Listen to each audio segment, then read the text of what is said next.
Hello and welcome to the Wednesday night Grumpy Sound Guy show. I am your host, J.R. Everhart, the Grumpster himself. This week we are going to chat about making money in the music business.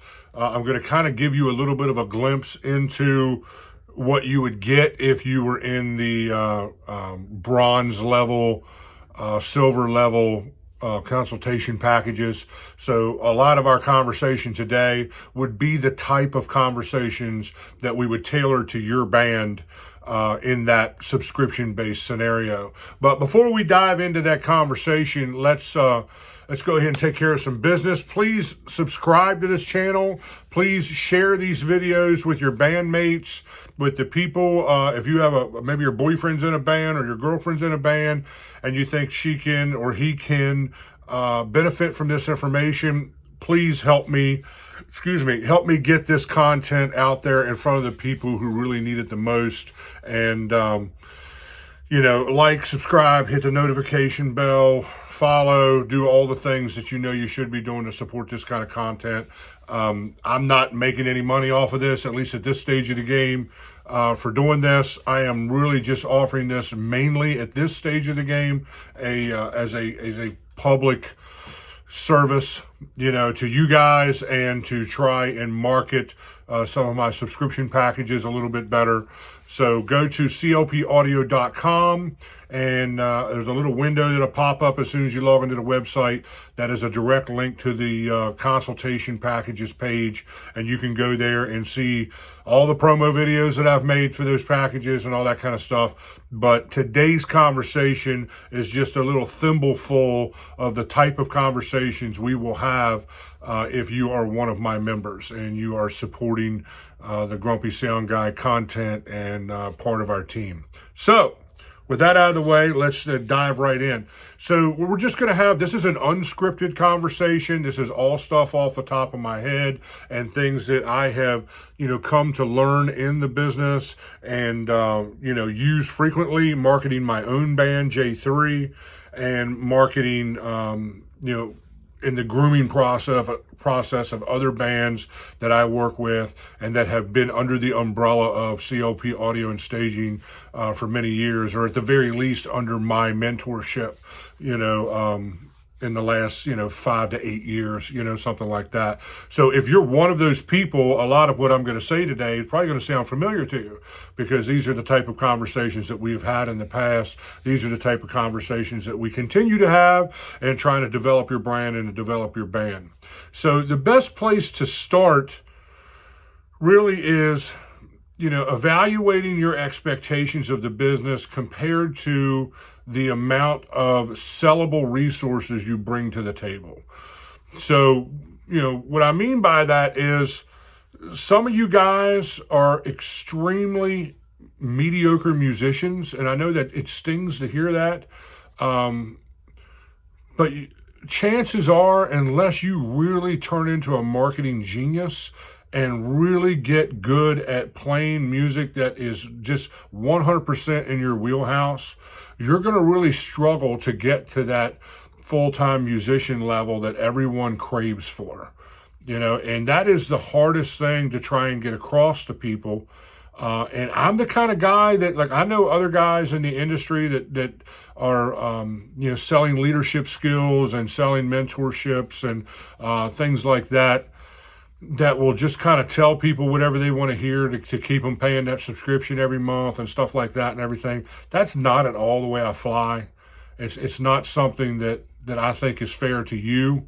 I value the fact that you have chosen to bring me on your team and to bring, the power of CLP Audio behind your brand, behind your product. But if I think that there's just not a lot of measurable chance of being able to get to that full-time status, I'm gonna pull the Band-Aid off quick. I'm that guy. I'm the guy that's gonna be like, you know what? Here are some, this is usually the way it goes. Here are a group of things you can do to make what you do the best it can possibly be.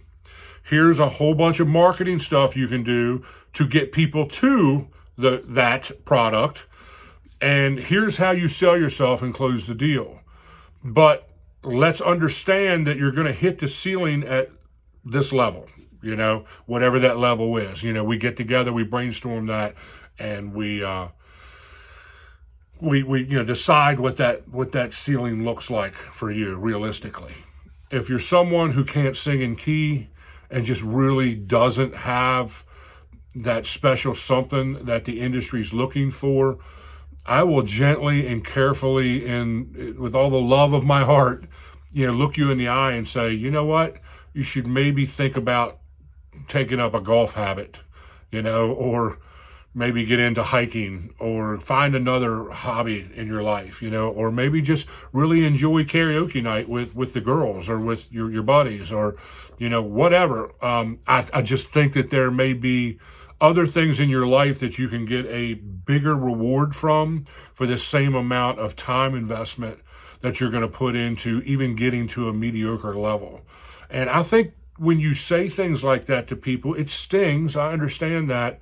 But as a Christian, I believe that God takes those challenges and molds us into the things that he wants us to be, and sometimes steers us back on path of what his vision for our life is. Many times we kind of get psyched up and get into this mode where we want to be X, Y, and Z. Like, I know guys that have chased the carrot in sports. I know guys that were, 5 foot nothing, wanting to be a professional basketball player. Well, unless, you're some kind of like crazy gifted 3-point shooter or something like that, you're going to have a tough time competing against guys that are, 6'7", and have spent their whole life, preparing for this and coming to the table with a bunch of God-given talent, to do, whatever that sport is, in that case, basketball. So I think there comes a point where, and you hear these kind of stories and a lot of success stories, there comes a point where you realize that, hey, this avenue is not what's going to work out for me. And out of that uncomfortable process ignites and gives birth to this whole new thing that you never really thought was going to be your destiny or was going to be your next great thing that you were going to get involved in. And I know just boatloads of people who, because of that process, when they took this exit ramp off the highway of their dream, they discovered this whole new dream. They discovered this whole new passion that ignited in their life, maybe overnight. So that's how I kind of frame that with people who I think maybe this isn't really your thing. Or you could be crazy, massively talented and just not have the guts for this business, because this business is a gut punch constantly, and if you're someone who can't self-motivate, if you're someone who can't get off your rear end and go to rehearsals, and all that kind of stuff, I see a lot of scenarios where there's this super talented person in the band and they may not need the rehearsal to perform on a really professional level at the end of the week. But what they don't understand is the people that are around them may need that rehearsal to make the band and the backing vocals and the things behind them as solid as they can be. So many times you have to have the guts and the perseverance to be patient with your band, be patient with the artists around you, and give people space to grow and to internalize the music and really get your band super tight. I've seen a whole bunch of really, for whatever reason in my mind, singers and guitar players come to mind. I've seen a whole bunch of really good singers and guitar players come to gigs with a band that's just thrown together, and then the whole act comes off as thrown together. And it's really taking away from the level of talent and musicianship you bring to the table. Like, understanding that the people around you are as important as yourself is the first humble step towards success. Some of the greatest guitar players, I'll use Steve Vai as a great example of this, because he's really, really good at this. Somebody recently was talking about Yngwie Malmsteen compared to Steve Vai, and how Steve Vai had such a more lucrative career and how Yngwie Malmsteen may have even been a better technical player of a guitar player than what Steve Vai was. But the difference between the two was Yngwie always surrounded himself with musicians that were 2 steps below him just to support him and make it the Yngwie Malmsteen, show. At least that's how it has always come off to us, people who were fans of this genre of music, to where Steve Vai was never afraid to put people like Tony McAlpine, who's in his own right crazy technical of a guitar player, put him in his band, Billy Sheehan, a laundry list of some of the world's greatest drummers have played with him. He's not afraid to surround himself with people on his level or better because he understands the value of having a really tight band and support system around him. So I think that is a big part in his success. So if you're someone who does come to the table with a bunch of talent and got a bunch of stuff, being humble is your greatest asset. It's real easy to get up on a high horse and get an ego trip going and that sort of stuff right out of the gate because you know that you're better than most of the guys in the room. That's an easy thing, an easy personality trait to allow to invade your perception of your band.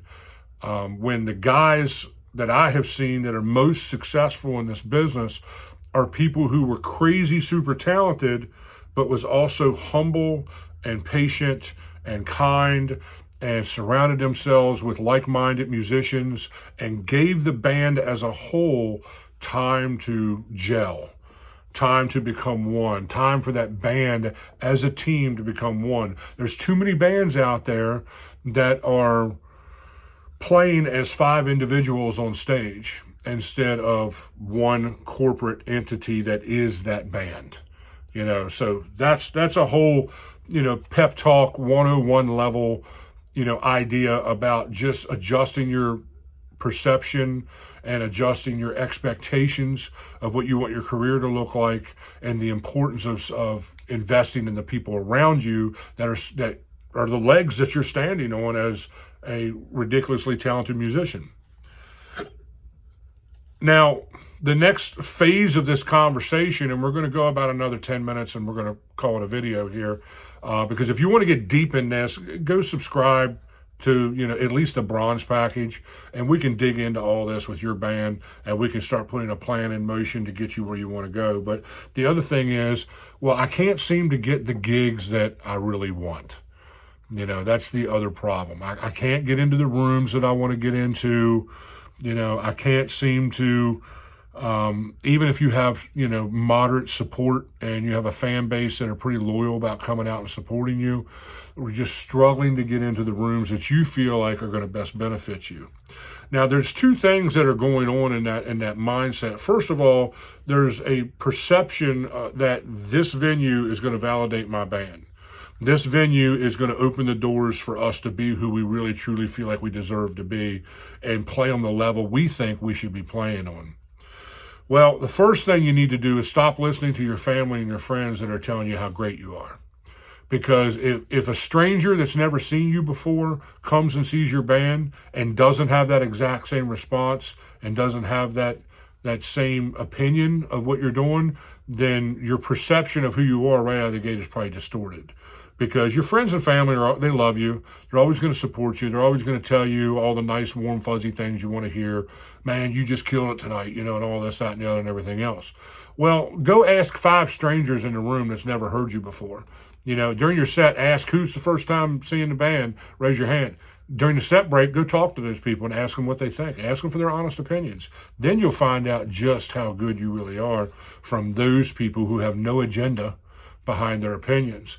So getting into, this dream room may not even take you to where you feel like you need to go. You just have it in your head that because all the big bands that you like to follow around the area are playing that room, well, then that room must be part of their success.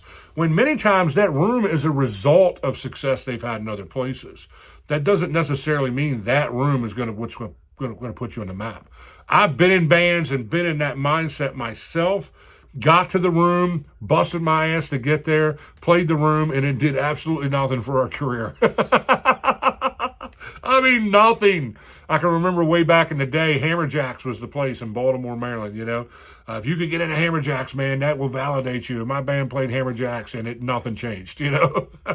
It was a cool gig. It was a cool night. It's really cool to tell your buddies and your high school friends that, hey, we played Hammerjacks because it was an iconic place. But at the same time, as far as it affecting the trajectory of my band and my career, it did absolutely nothing. You know, so sometimes wanting to get into these rooms isn't the pot of gold at the end of the rainbow. You know, it really always comes back to one thing, and that is putting butts in seats. You know, if you're not selling out venues, you're never going to get into that state or on that level where you can just kind of pick and choose. And then the other side of that, because I said there was two sides of that conversation, the other side of that is, once you get there, what are you going to do with it? You know, once you get there, then and you're playing with the big boys, you better have your rehearsal game together. You better have your music polished, and you better sound like a team of players and not 5 individuals on stage, because the people who run those rooms and venues and events are typically brutally honest about how they feel that you did at their event or at their venue. And if you have a fragile little baby ego, you know, that can't handle constructive criticism or any criticism at all, this is going to blow you clean out of the water. You will have a culture shock on that level. Anybody who plays on a professional level or regularly plays A-rated rooms will tell you one thing across the board. It's common in all those scenarios, and that is people on this level don't love you. They don't give a rip about who you are. And in some cases, they don't even care if you're like super good at what you do, especially in some of these A-rated dance rooms. They just want bands that they're going to make money from. You know, I mean, there's two completely different sets of expectations if you're an all-original band, you know, wanting to go in that direction, and you're just an A-rated cover band and you're going in that direction. I know some A-rated cover bands right now where like 2 or 3 of the 7-piece people in the band are actually stupid, crazy talented, and the rest of the band is just crazy mediocre, but they're phenomenal marketing people. They play well together, and they're playing a set list people want to hear. Man, that's going to open more doors for you than anything if you're putting butts in seats. It always comes back to that. You got to put butts in seats. And don't, you know, come off a gig at a room, especially like a beachfront room or something that has a built-in crowd. They'd have 3,000 people there if somebody was, you know, DJing that night. You can't take ownership of that kind of support until you go to a room that doesn't have a built-in crowd and sell it out. Now you're going to start getting people's attention. That's how you get where you want to go. And until you can do that, you really have no reason to sit and bellyache and complain about how, you know, this person's, you know, getting a better break and an easier break than us, and or this agent likes this group of bands better than he likes us, and we need to get a different agent. And man, I've heard every excuse under the sun, you know, for mediocre bands that can't draw a crowd. They want to blame everything except the guy in the mirror. And when you get on that A level, you know, and you get up there with the big boys, them guys are going to look you in the eye and they're going to tell you you're not drawing a crowd. You're not bringing people. That's why we're not bringing you back. You might be the greatest band in the world, but if you're not making the club money, or you're not making the event money, like just say it's a food truck, you know, thing or whatever. If your band is running people away from the event, maybe it's set list. You know, maybe you're a pop band trying to play a bunch of hard rock. Maybe you're a hard rock band trying to play country. You know, that all comes back to you understanding your strengths and weaknesses and becoming the best you can be that way, and doing all the marketing stuff right. But these are the kind of conversations that I have with my subscription people. These are the kind of conversations that I have with the people that are on board and under the umbrella of CLP Audio and Staging. You know, and I go out of my way to try and make all this stuff a reality for your band and your world. It doesn't happen overnight. Sometimes it takes years, but at least you start putting building blocks in place to build to where you want to be. Because for every step forward you make, you're miles ahead of the band across town that's not even trying. This isn't about how fast you get there. It's about just moving in that direction consistently. It may go super slow, but you're still miles ahead of all the other bands that aren't even trying and are not having these conversations. I hope you guys are blessed. Happy Valentine's Day. Please subscribe, like, follow, share, all the stuff. I'll see you next week.